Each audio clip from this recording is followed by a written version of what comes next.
Lovely to have your company. We're massive apologies. We're a little delayed today. We were supposed to begin at 12 o'clock, but of course there was a little bit of a fire alarm. I'm of course joined by Michael Chammas. Wade Graham is here as well as Nathan Hindmarsh. My name is Tony Squires. I put my hand up and said, let's just stay in the studio. The fire alarm came and we were told we had to leave, had to evacuate. I wanted to be sitting here just talking to you with smoke coming up between the floorboards. Because you're a leader, Tone. I am a leader. Yes. I just felt a little bit like the band on the Titanic. I wanted us to be that group. And I was totally opposite. I would be the first in the life raft. You would have been. Bugger the women and children first. I'm in there. Yeah, get out of my way. I'm coming. Like Costanza. Yes. When the get out of the way, and he pushes the old woman over. I was confused because as the alarms went off, one of the boys said that this was a planned fire drill, so there's no need to worry. There's no need to worry at all. And we came in here, we sat down, and all of a sudden, the fireman comes in. He goes, "Boys, you got to go." So first, there was a man in a red hard hat. And that was the first sign. That was the first sign. Oh, here's trouble. But we did. We escaped. But we're back, and it's so much to get through in the time that we have to share with you. I'll just get you up to date. G'day, Chammas. I haven't seen you for a long time. How was Vegas for you? Yeah, you missed me over the off season. It was great. It was probably not as eventful as Hindy's trip to Vegas, but we enjoyed it nonetheless. Do you know something that I don't know? Because my trip wasn't that eventful. Oh, really? No. I heard stories. Really? Yeah. Shit. Anything you can share? No. No, he's joking, of course. Yeah, no elevator scuffles, inflatable bats with Hindy. It was fine. So, full moon last night, and some of the results kind of point to that, don't they? And we get to those upsets. The Warriors 36 over the Sea Eagles 16. I'm not sure who saw that one coming. The Roosters 38 over the Panthers 32. We'll get to that game very, very shortly, which has been described in some quarters as the greatest upset in the history of rugby league. I'm not sure it's that out there, but it certainly was huge. Not a lot of people were predicting that one. And the other game, of course, was the Knights 26 over the Dolphins 12. What has come out of that? Obviously, Chamo, there was the injuries with Manly, with Tommy Turbo coming off with what's hamstring tightness, DCE going down with what looked like back spasms. What's the latest? Yeah, well, unfortunately, the press conference only went for 73 seconds last night, so the Kiwi journalists weren't in the mood to find out a bit more about what was happening. But the Manly guys are due to arrive around now, really, touchdown in Sydney. Tommy was precautionary. That I don't think it's serious, but obviously he'll be sent for scans tomorrow to find out the extent of that. Hopefully, given his history, I don't imagine you'll see him for the next couple of weeks, but fingers crossed for Tommy. Was it even hamstring? I've been told it's hamstring. Yeah. Because the vision when he comes off, it doesn't look like hamstring too much, does it? No, it doesn't. And even in the press conference, Siebes didn't give much away. He just said tightness. Didn't tell us where. There weren't any follow-up questions about it. So you could understand them being safety first with him. We sat on this show last week and talked about how important he is to that team and him being fit and healthy. So he's at the stage now in his career where even if he feels the most minute thing pop up in his body, you need to make don't come across good. Welcome to you too. Yeah. But he needs to make that call because if most players would push and something small like that can progress into a tear or a strain. Unfortunately for him, he doesn't have that luxury anymore because of his past history with injuries. So I'm actually okay with him making a call this early in the season, going, no, I've got to get off and look after this issue. Yeah. With DCE, it was that thing with the back spasm and just legs collapsed underneath him like mine do late Saturday night. So he's, again, we won't know. Will he need scans or I'm not sure what will happen there. Yeah, I don't know if he needs scans, but they're not too concerned around Jerry Evans. For a moment, everyone sort of, the way he hobbled, I know he was holding his back. You thought, is it knee? But look, I don't think there's, they may miss a couple of games of football, but we're not talking Manly season over, write them off, sell your grand final tickets territory just yet. It hurts. That I've had a disectomy. It's an exact. I knew it was back straight away when you could see the way he was standing and trying to hold himself straight. Yeah. And then it's look. I used to pretend I had a bad back because I'd get business class trips to New Zealand when we played. So I don't know whether he's just gone, you know what, I feel like a business class trip back home. The other big one was Dylan Edwards' tone. Yes. Last night. He's having scans as we speak. They think it's not too bad. He said it's something that it's a groin injury for Dylan, and they felt as though he just wasn't striding out, so they wanted him to come off. They didn't want him to aggravate it and make it worse. So that's I suppose on the Dylan Edwards one, the positive was he heard it before and he thought he was good enough to continue on and to finish the game. But then it just got to that point where he went to turn and chase. Was it Sandon Smith? I think he tried to chase down for the try. You could tell he just lost a little bit of power and wasn't completely 100%. That seems to me like it's not so bad, like looking at it on the TV, but it's something that they're going to have to manage. Like, it's too early in the season to be constantly wearing and tearing at your body and making things worse. So he might need a week or two, but it'd be disappointing if he has a week off because blockbuster next week against Melbourne. So Penrith off the back of a loss, Melbourne off that first round great win. That would have been popcorn stuff in front of the TV for sure. And 7 stitches for Nathan Cleary, by the way. Yes, that's right at the back end of the game, wasn't it? Yeah, he got that fixed up. He won't be out next week. Don't worry about that. No. What about the charge sheet? Anything of note at all? Yeah, a couple of charges overnight. The Roosters young fella, Salesi Foketi, he's been charged with a grade 2 careless high tackle. Missed one game. That changed the game. Obviously, that moment that went down to 12. Look, I don't know. I know we're going to get into this a little bit later, but I didn't even think that was sin bin worthy. Neither did I. Let alone missing a game of football 2 weeks if he fights it. So that was the hit on Scott Sorensen. The other charge yesterday was Jazz Tavanga. Contrary conduct in the last minute of the game. He'll escape with a fine, $1,800 fine.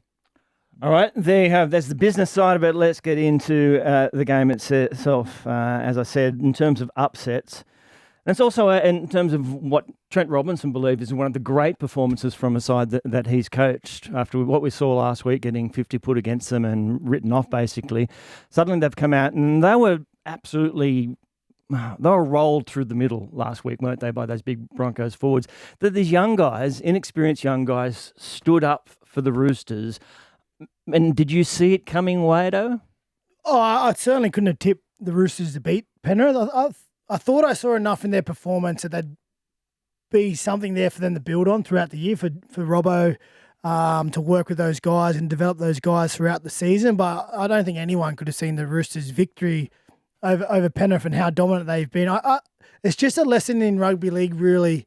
It's a funny game that we play in terms of if you have your attitude right as a team, if everyone's on the same page and you come with that intensity in the game and your attitude's in the right place, you're good enough to be in a game of football there. Whether you get the result or not depends on a lot of things, your execution and how you deliver the game plan. But like the number one thing is if your attitude is in the right place as a team, you'll do enough to be in the football game. Now, Penrith were probably not as clinical as we've known them to be over the last 4 years now. They've won the competition. I think they had 12 errors, which we just never see from them. And they were fundamental errors. And they would be disappointed with the way they played and the way they executed. But hats off to the Roosters. It's hard to bounce back in the space of a week.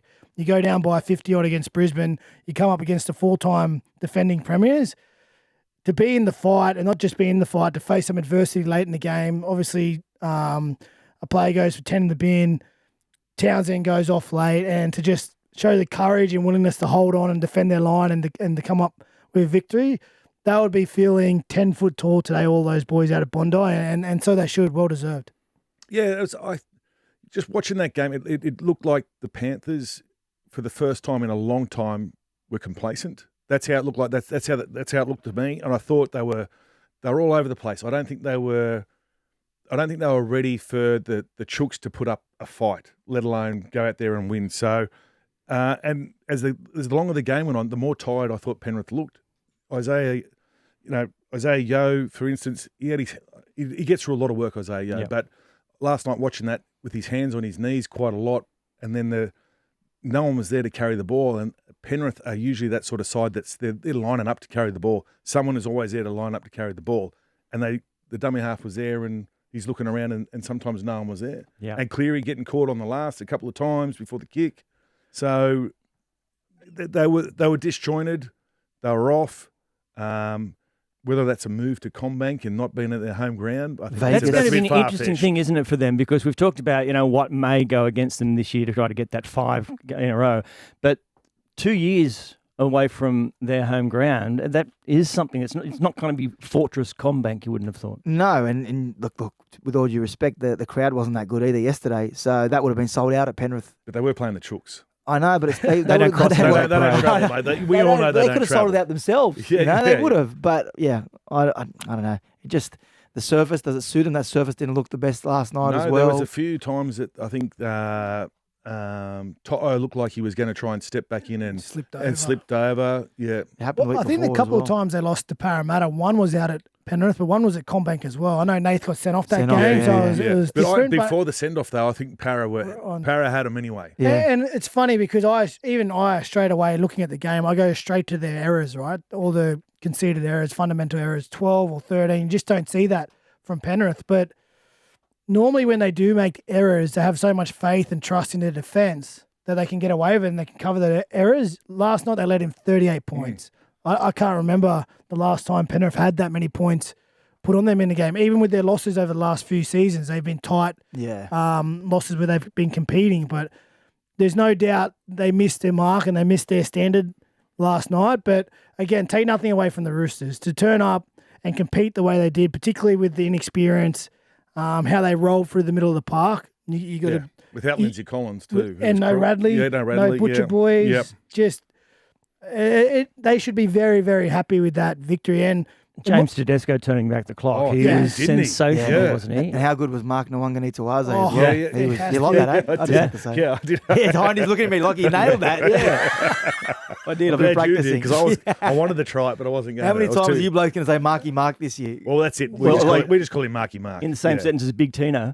Yeah, big team. yeah, I like that. I use that a lot.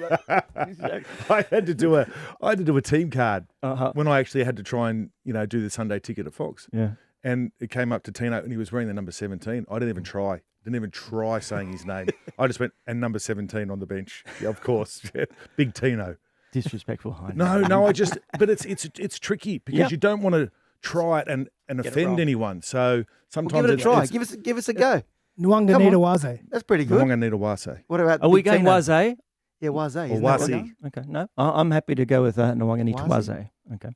He was good. He was He great. is was good. I fantastic. mean, he's his third NRL game. He's got the big dummy he was using, but he's a powerful unit out there in the centres. Not to digress too much, but this should be a big worry for rugby. Right? For years and years, we've always seen rugby trying to get NRL players and the option for NRL players to go over, obviously for money, but the opportunity to travel around the world. And I know we don't have the international exposure that rugby has, but it's always sort of been the feeling that maybe rugby players would find the transition to league a little bit harder.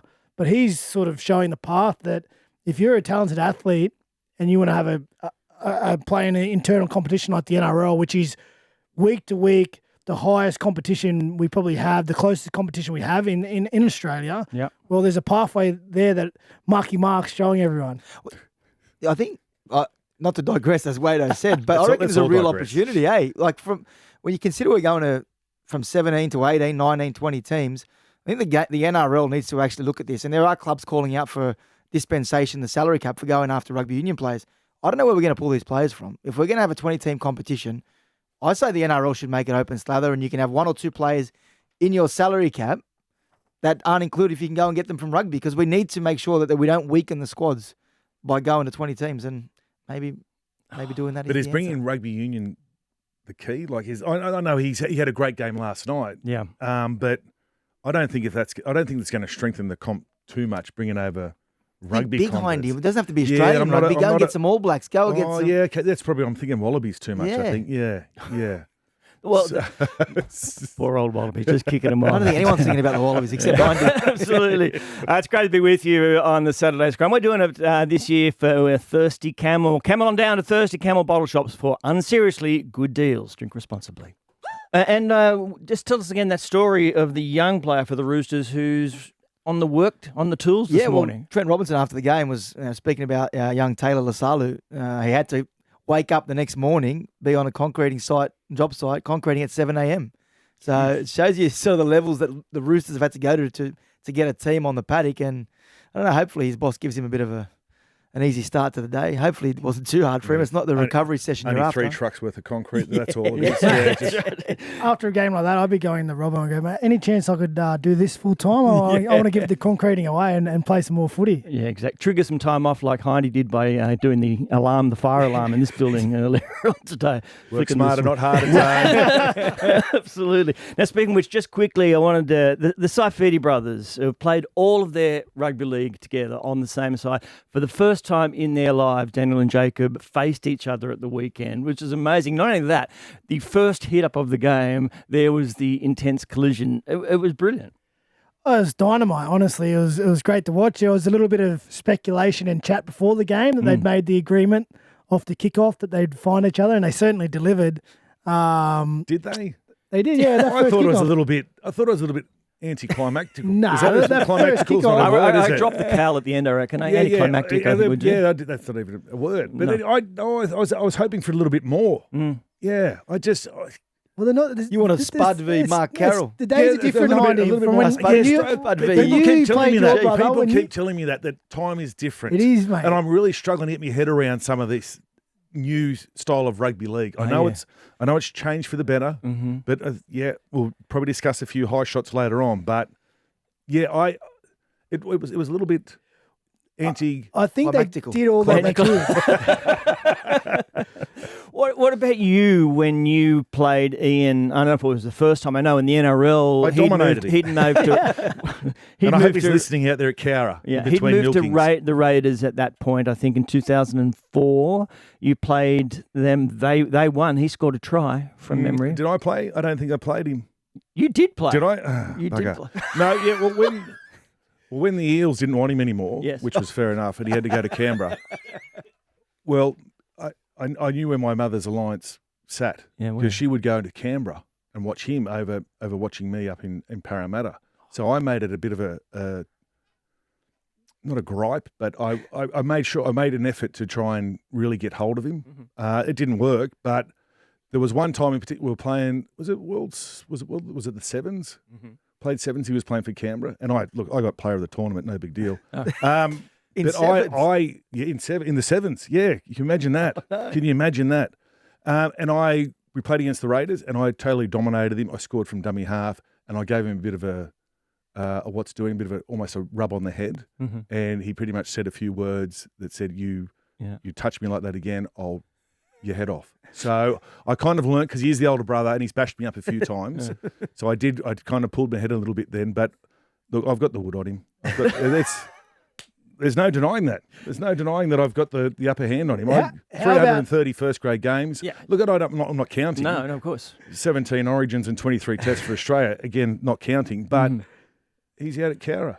How about after the game? Because for me, you see, one of the best scenes was after the game. I think Daniel was in the Newcastle sheds. He had his young bloke. Jacob had his young bloke, and then Passed him to Daniel. and they were having a beer, and you could tell that it was straight back to being family again. And it's one of the best things about our game. No matter what happens in the 80 minutes, we all do some stuff out in the field and get stuck into each other. But once it finishes, you can sort of relax and go back to normal relationships. How are you and your brother after? No. We still didn't like each other. No.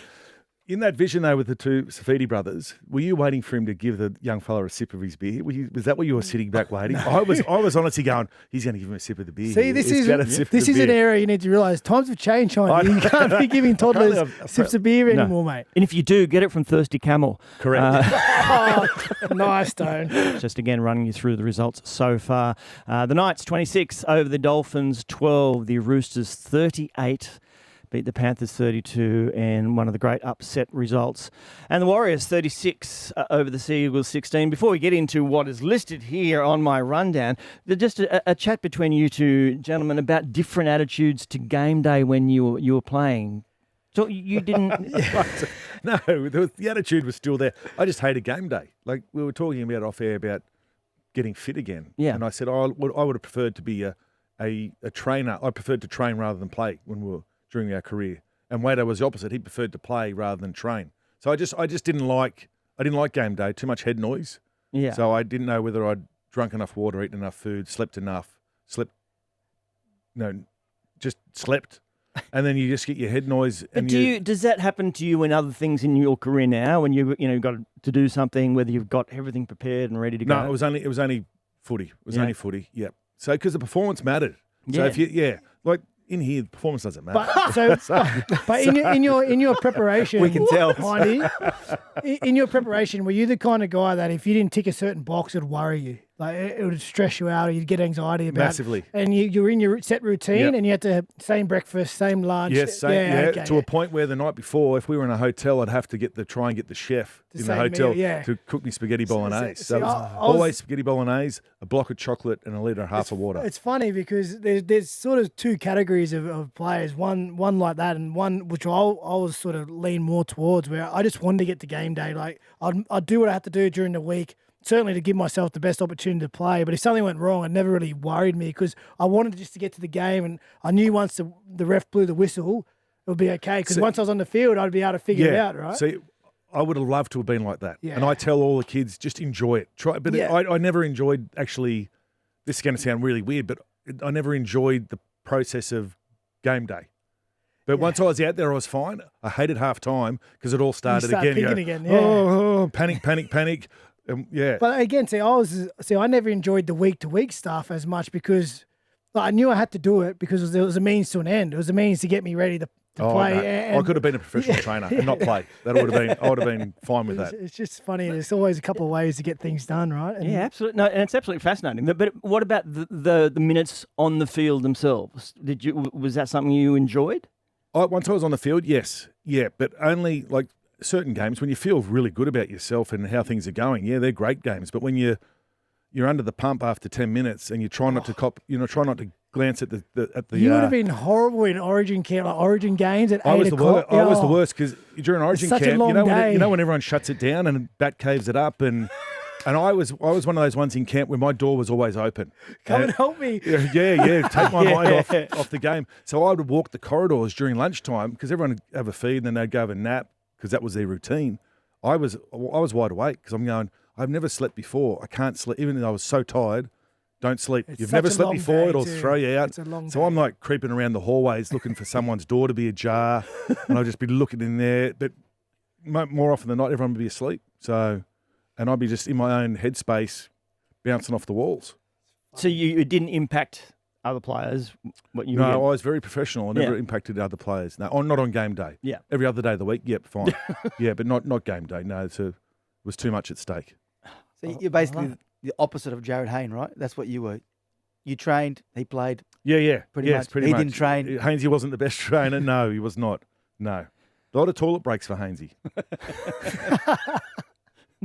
The Warriors 36, the Sea Eagles 16. This was another one of those results, given what the Warriors dished up in Vegas. They're obviously disappointed with what they'd done, and they've come out and they've played beautifully against the Sea Eagles. Yeah, and it was a big occasion for them. They had a farewell for Tohu Harris before Yep. the game. We know the sort of service he gave to that club, particularly over the last few years. He was the captain, and they honoured him in the right way. They made some massive improvements, particularly with their attack. They played a lot more direct. Metcalf and Tavita Harris were fantastic together in their combination, and you could tell that their spirit was in the right place and their commitment was in the right place. And again, the worrying thing for Manly, because we all praised them last week about how dominant they were in that first 20 minutes the week previously, and everything stuck for them when they shifted the ball and they were in good ball and they executed perfectly. And we spoke about the knock on them in the last few years has been changing it up and developing their game to playing a bit more conservative and finding the corners and not forcing errors.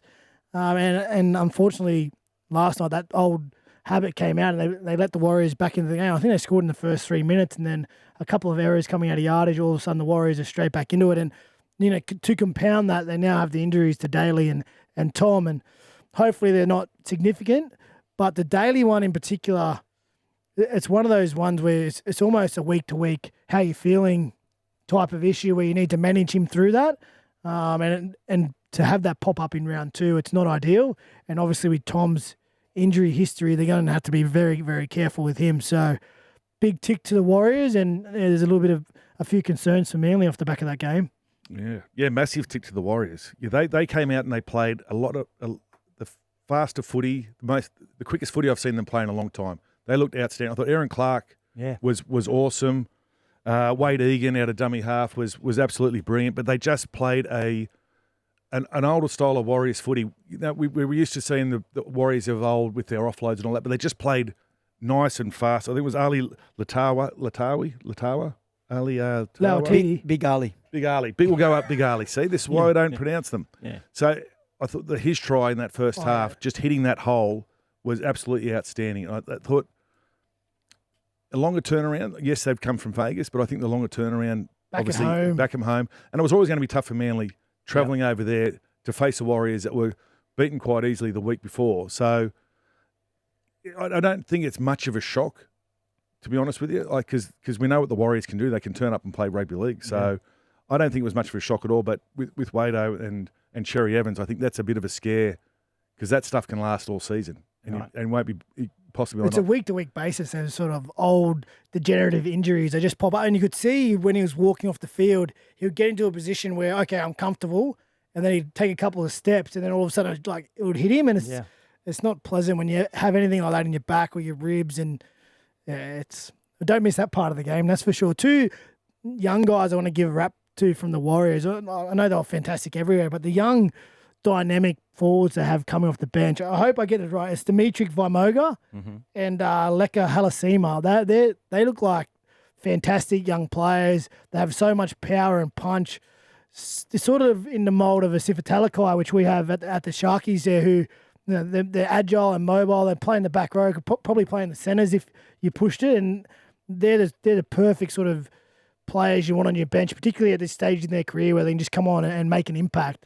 I thought those two guys were really fantastic for the Warriors. I was going to ask you before about Penrith and whether there was a Vegas hangover. Do you think it's the opposite effect? You go over there and you have such a good time, you win like Penrith did, and you come back and there's a bit of a down period. Whereas the Warriors, they go over there and they were embarrassed against the Raiders. Do you think there's anything in it? Because last year the teams that went to Vegas struggled a little bit in the aftermath of that trip. But I don't know, the form line goes out the window when you see what the Warriors did. Oh, it's interesting. Like, again, and Roosters didn't travel at all, but they got humbled in round one, and they had an amazing turnaround. And even if they'd lost that game on the bell when Toto scores, it goes a golden point, and the Roosters lose, we wouldn't help but be able to be here and praise them of the turnaround. And, they came close, but how good was their effort and their commitment? It's just a reminder for all of us. We can't go on the early crow too early. It's round 2 in the season. There's not enough footy in the bank for all these teams. And obviously Penrith, they're established. There's a lot of teams who are established and we can have expectations on, but teams like the Roosters with so many unknown, inexperienced players, how can we sit back and judge them yet off 1 or 2 games? Like, if we're mid-season, for sure, we can look at a bigger pool of evidence and have some more fair opinions. But at the moment, we're just basing our opinions on the result and what we see. Like, we're not in their 4 walls. We don't know what they're working for, and it's too soon for us really to be, declaring any team or writing any team off. Have you got them in the 8? I've got the Roosters in the 8. I said that on Thursday and I got laughed at by our man over here. You've got them in the 8? No, I didn't. To be fair, I'm not going to claim that I said I have them in the 8. I said I can see them being in the 8. I can see everyone in the 8. No, I really think by the end of the year, they'll. You know how there's always that logjam. It's probably from 6 to 12 or 7 to 12. There's always teams fighting for those bottom 2 spots of the 8. Yep. I can see the Roosters being in that, and with their experience, having the edge on most of the teams that they'll be playing against. Well, if Teddy keeps playing the way he played last night, he was fantastic. He had spiders on him last night. He was very good. Very was almost good. going to be When he ran around Jack Cole. Yeah, that in and a little away, bit of a jink, and I thought that's the Teddy of old. That's what we like to see. He was always going to be my buzzer, but in that Warriors Manly game, it didn't affect the outcome, but there was some officiating issues, weren't there? And there were some bunker calls that some people have thought maybe that's not so good. I mean, the Garrick, the knockback for the try to DCE, where both of them look like they may have got a little toenail on the dead ball line. I could have gone no try on that one. Looking at that vision, it smudged the line. I reckon Garrick's foot has smudged that line.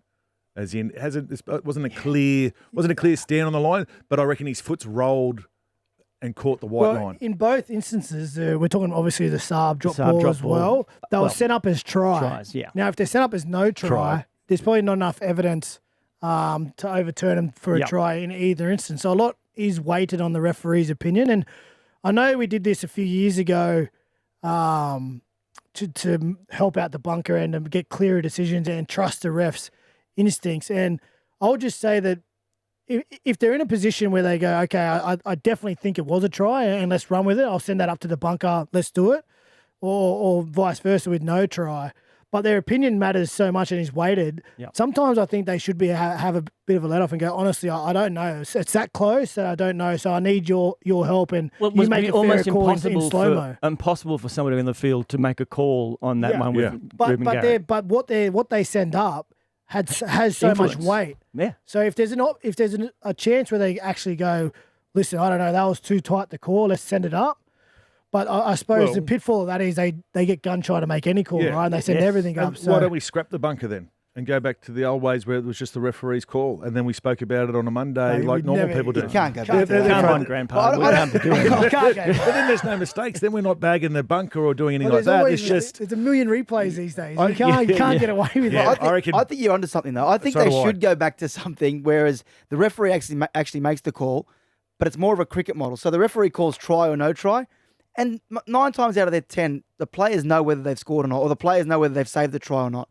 Put the onus on the players. They can refer it if they want to. And they have a certain amount of referrals, just like cricket.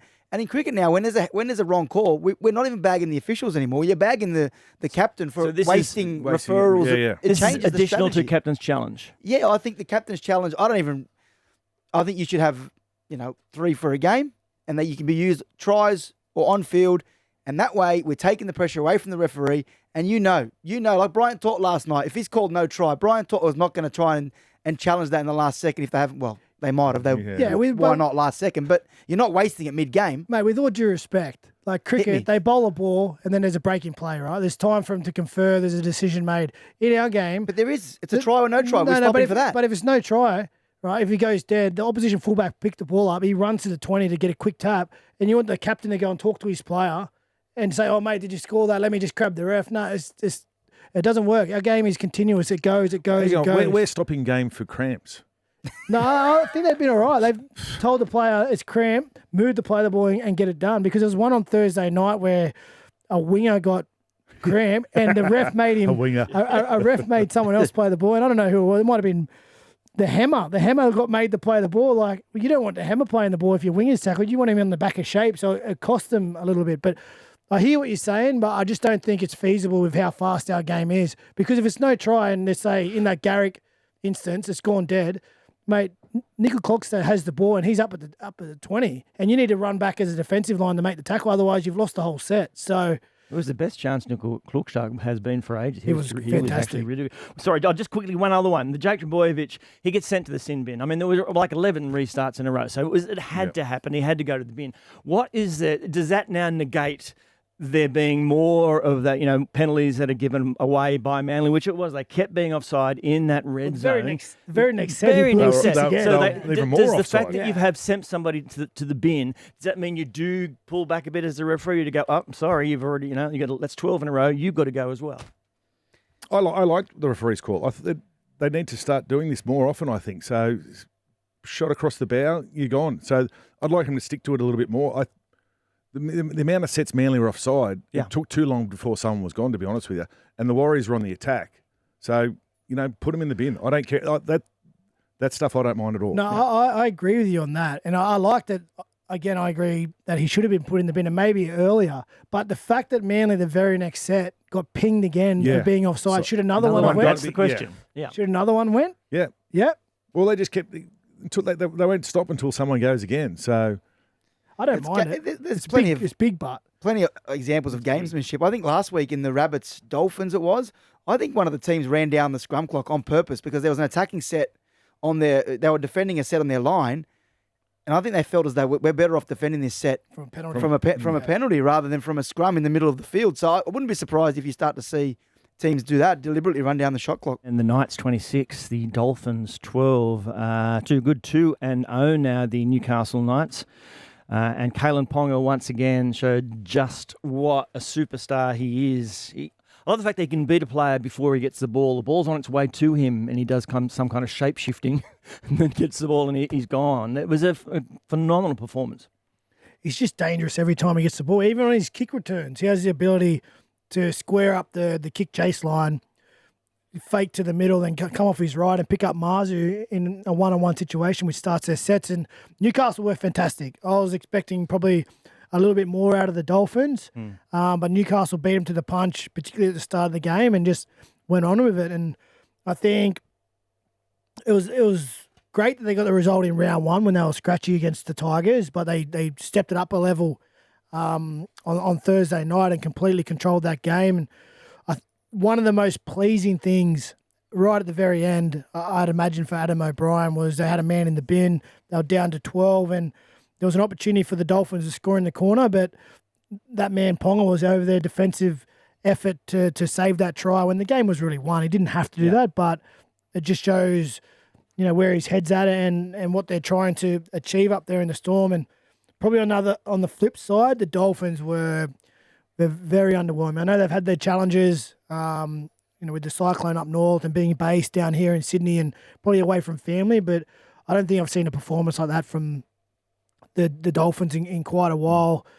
They were really flat-footed and, pedestrian almost. The Hammer was just given no space. Newcastle defensive system solved all their attack, everything they could throw at them, and they have some work to do. But it was easy for Newcastle to solve their attack because they just kept running side. It was either sideways, let's run each other into touch, let's put our wingers into touch, or it was just the basic drop play back into the middle of the ruck where your A's and B's were just picking them off in the middle. So I honestly thought going into this game, I didn't think there was going to be much more in the Knights after round one. I thought, Kaylan's there, but I didn't see too much in them. And the Dolphins round one, I thought they've got a little bit more to offer. They've down a few players. They're a bit short there. As you said, Wado, the disruption with the hurricane coming down. You've upgraded it to a hurricane. Was it a hurricane? Cyclone. Cyclone, a big storm. Tornado. But then, they were very underwhelming, the Dolphins. I thought they had a lot more to give considering their first round. I thought they were going to go on a little bit more after their loss to Souths. And one of the areas you could just tell where they're just lacking concentration. Like 3 times in possession of the ball, they gave that possession away just through play the balls. I think it was Felice Kafusi once. He gave a penalty away that would have led to a try for disrupting the markers. And Jeremy Marshall-King. Now, these guys are experienced guys. And something, everyone's allowed to make a mistake. It happens. But to make multiple mistakes, to give the ball away when you're in possession it's just a massive no-no in our competition. Yeah, for that to happen multiple times and just showed they just weren't quite switched on to the level they needed to be. The curse of Wayne Bennett. It's real, Wado. It's real. Well, they've been disappointing 2 weeks in a row. I know there's excuses, but it looked like with Kaylan, you've heard Nathan Cleary and Joey speak about, you get to a certain point in your career where things start to slow down around you and you start to realise your potential and what you can do. It just looks like Kaylan's getting to that point in his career where he was playing at first receiver. He was able to just manipulate the Dolphins' defence and do what he wants. And I think he's starting to realise just how devastating he can be if he gets himself in the right headspace. Yeah, I might be a bit harsh here, but you could see his influence in the game. The opening 10, 15 minutes where he was all over the ball and how potent Newcastle looked. Then he had that lull, and then he came in good in the back end. And I am being critical here, but if he puts that full game together, just how much I thought Newcastle would have just absolutely pumped him, but he kind of had that little bit of time off in the middle of that first half where he let some other people take control of the game and he kind of sat back a little bit and watched. Yeah, my worry for Kaylan, and this is no doubt a part of the reason why they feel like they need other points of attack, is just how much he gets targeted by other teams. And we saw it. He's bouncing around and he's 100 miles an hour right now and he's at his best because he's fresh off a pre-season and the wear and tear of the season, it hasn't taken a toll on him yet, but he's so heavily targeted by other teams because of how good he is and how influential he is at Newcastle that the bumps and the bruises and the knocks by the back end of the season will always determine how fresh he is.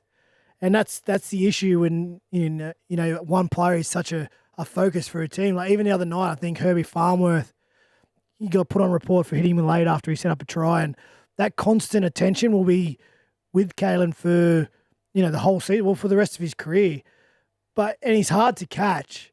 So when you do get an opportunity, like the good teams, the Penriths, the Melbournes. When they get him and they get him on the ground, they'll work him hard on the ground. And it's a marathon of a season, and his body's got to hold up to the back end of the year. Like, I'm not surprised at how well he's going because it's off back for preseason. He's fresh. Like, come around 16, 17, when the bumps and bruises are in, if he's played a couple of Origin games, can he still lift to that level, or he's going to need some other guys around him to help him out? Was it surprising that they could perform given that week that they, as we said, Dylan Brown, he's on the way there? Is that a plus for the team looking ahead to next year? They may make light of this situation, but deep down the Knights and behind closed doors, they are worried about Taylan Ponga and whether or not he's going to feel like that's an environment where he's going to flourish in his career. That's why part of the reason they've signed Dylan Brown. They need to give him a reason to stay at that football club because the whispers around about the Roosters or rugby, whether or not he's going to go or not, they're real. That talk is there. And they know that the environment they've given him so far probably isn't going to be enough to keep him. So things need to change. And I can understand why Kalen wants to be there. They've been good to him. And I'm sure he wants to stay there. Dylan coming to the club, it's a massive get. Whether or not you think it's overs or not, to Wado's point, he doesn't become the only point of attack where he just everything you can try and read at the very least. Obviously, it's a harder thing to do than said. But I think the Knights, yes, they've overspent, but they had to because at the moment they aren't a desirable football club for people to try and go to. And you maybe getting Dylan there. But surely they would have spoken to KP in regards to Brownie coming, like as a bit of a sweetener. You know, we're going to get Brownie. That's going to help you out a lot more. Yeah. For you to kind of stay. Yeah. Oh well. Is having Dylan Brown there enough for Kalen to stay? I think that the performance over the next 2 years will dictate whether or not he's got till 27. Yeah. Kalen Ponga, Dylan's going to go there with enormous pressure straight away, be handed the keys to the castle and expected to deliver and be the leader of that football team. Look, they have the potential to be the game's most dynamic duo, but it's potential. And if it doesn't work, it's a lot of money invested in it. Time will tell if that works out. I think that Dylan Brown, having heard from him over the past few days, I don't think he knows exactly what he's going up there to be. But the message that they have said to him is, we want you to come and be the player that you are. And they still need to find probably someone who's going to organise that football team because that's not Kalen and Dylan's natural strong suit. Tony Squires, Nathan Hindmarsh, Wade Graham, Michael Chammas with you on this Saturday afternoon. A little news from the Sea Eagles camp. Yeah, they've arrived in Sydney not long ago. Zach Bailey from Channel 9 sent me a text message. Anthony Seibold addressed the media out there in regards to the situation with Tom Trbojevic. They said that it was precaution. There is tightness through the hamstrings / lower back area. We'll get scans tomorrow. But they don't seem too concerned, which is good news given his history. Yeah. Doesn't look like, we'll wait for those scans, but they're not fearing a long-term injury with Tom Trbojevic. And Daly Cherry-Evans apparently was moving around quite freely after those back spasms. So it doesn't seem to be doom and gloom for Manly. But, yeah, time will tell over the next couple of days. Maybe Tommy was feeling that quite early because his involvement was limited from the beginning of the game and quite, some errors that were unlike Tom Trbojevic. But that is good news for Manly. All right, the Brown deal. We've talked about this. It's been all over the place, obviously, everywhere. I just wanted Nathan Hindmarsh, as Parramatta, what do you want to see them do? Para? Yeah. Yeah, good question, Tane. I don't know. Look, I think they could spend that money on I think they need to spend money on multiple players. I think they're a bit light on in the forwards. Obviously, they're outside backs. They've got players there that are still trying to work their way up to be probably seasoned first graders. But look, I think it's going to be a tricky one for Rolsey. I think because it's obviously first year as a head coach of an NRL side, a big NRL side too, and obviously like all supporters demand results straight away. So a big one there. Look, across the board, I think the Eels need players. So they need to go out in a bit of a spending spree, whatever they've got. Pick up, another front rower definitely, I believe. A hooker. A 9, with pretty much struggling in the 9 position pretty much ever since probably Reid Marnie left. The 9 service probably hasn't been as good as what it could be. So, yeah, a number of things there with the Eels. But, look, copped a hiding last week against Melbourne. It's going to be a tough season. This is going to be a big test for them this weekend against the Tigers. And this is probably going to find out where they really sit in the season because the Tigers, obviously, we know, aren't the best side, but they've gone out, they've got new players in, all that sort of stuff. We're all excited to see them last week play against the Knights. They probably didn't produce a full 80 minutes, the Tigers. So this is going to be a big test for the Eels this weekend.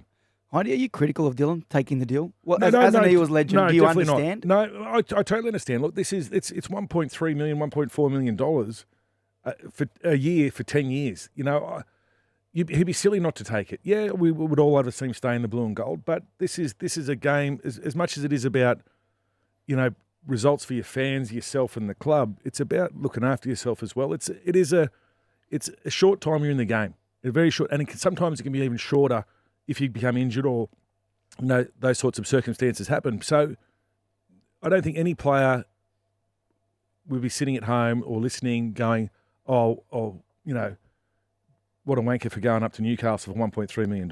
Yeah. No one's going to be that. The fans will be a little bit disappointed to start with, but like all fan bases, you get over it. You find someone new coming to your club and you start cheering for them. So Will he cop it from fans? initially, yeah, everyone cops it when they go to a different club straight away.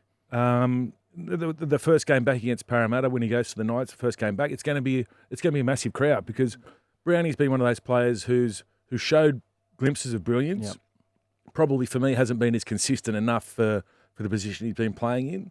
So for him to come back to Para when they first play Newcastle, it's going to be a big game, and they're going to give it to him. I think if I was a Parramatta fan, I know I'd be disappointed with the change, but I'd be trying to look at the silver lining, which is it now gives Jason Riles flexibility to go out into the market and to find some players that's going to move this team forward. Now, they would have been pigeonholed a little bit with their salary cap space, with the amount of money that Dylan Brown was taking off. I know they moved on Gutho and Regan Campbell-Gillard, so there's a little bit of a base there where he can be as patient as he can. I know it's hard to be patient because fans want results straight away, but to really dive into the players that he has, learn about them, and to learn what he thinks they lack, and to wait for the players to become available and go after him. Now, they got the main chess piece. Mitchell Moses is done. No clauses in the contract. Yep. He's locked in. He's ready to go. So you got the general there. Now it's just about putting pieces in and around him. And Jason Riles will know what sort of players he sees fits his style, fits his philosophy.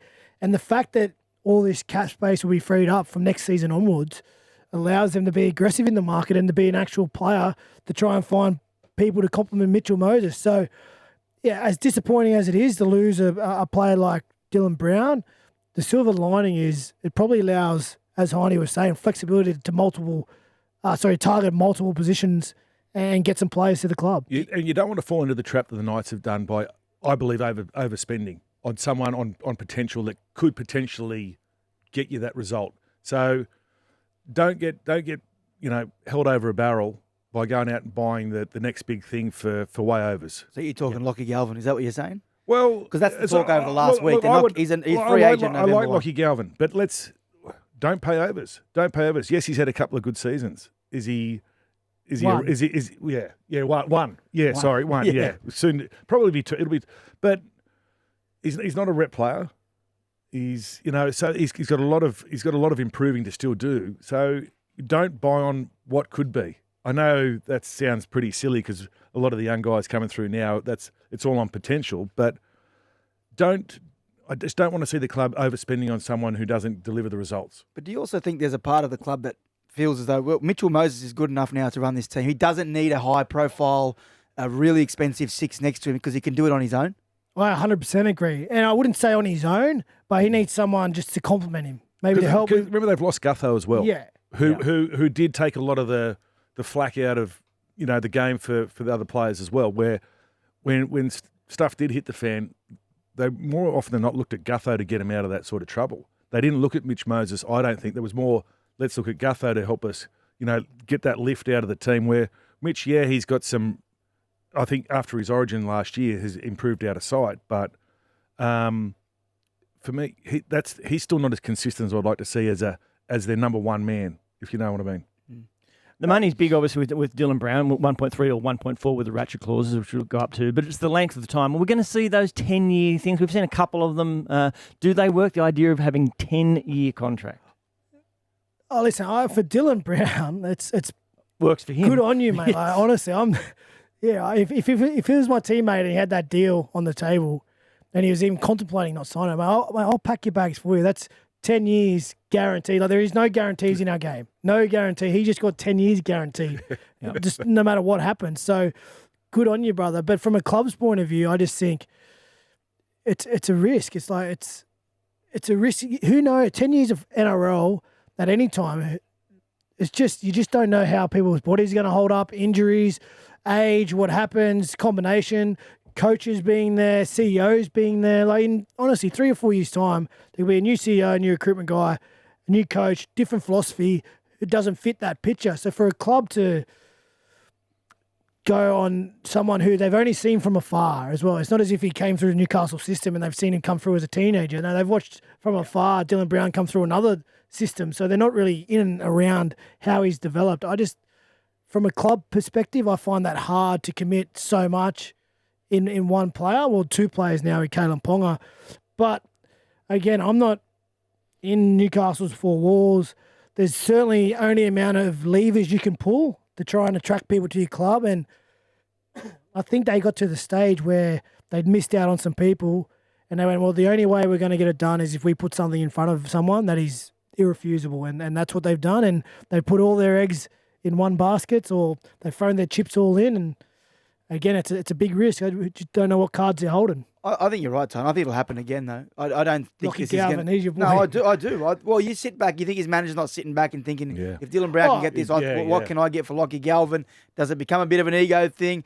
I'm sure they're going to ask the West Tigers for a big deal. Same managers? 100%. No, different managers. Different managers. Chris Orr manages... I get Dylan. that, and I'm all for it. Like, go out and do the best for the players as you can. I'm always pro-player. That's your job. Like, go out and push as hard as you can, because as Hindy said, you're not guaranteed an amount of time. You don't know when it's going to end, and you need to make the most of it while you can. So I'm all for it. Go out there and do the best you can. But I'm just saying, from a club's perspective, you need to be very careful about how you build your roster, who you build it on, and what you want to achieve out of that. You just want to have a little spark and a quick success, or do you want to build something like Penrith, who did it from the ground up and have won 4 premierships? Like, it's hard to do. Don't get me wrong. It's the hardest competition in the world, I think, in terms of how close it is and who can win it. But that's what you're there to do. You need to try and build the team from the ground up, and it's hard when you're cherry picking from other places. Just ticking over to just over an hour before kick-off. The Dragons taking on the Rabbitohs. The rest of this Saturday, the Cowboys and the Sharkies, the Raiders and the Broncos. We'll look at all those games in the next hour, play a little bit of Believe It or Not as well on the Saturday Scrum, thanks to the Thirsty Camel. Chammo, they told him about Taylan May. Now, what has happened? He's now allowed, he's been cleared, he can play NRL.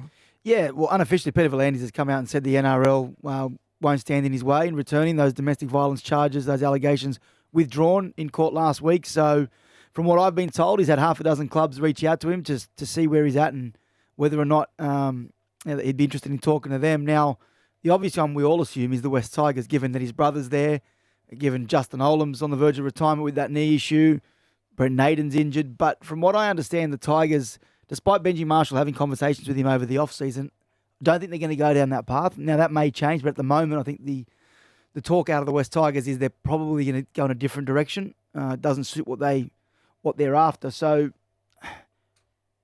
football-wise, boys, I don't think anyone will balk at signing Taylan May. Like, we saw what he did at Penrith.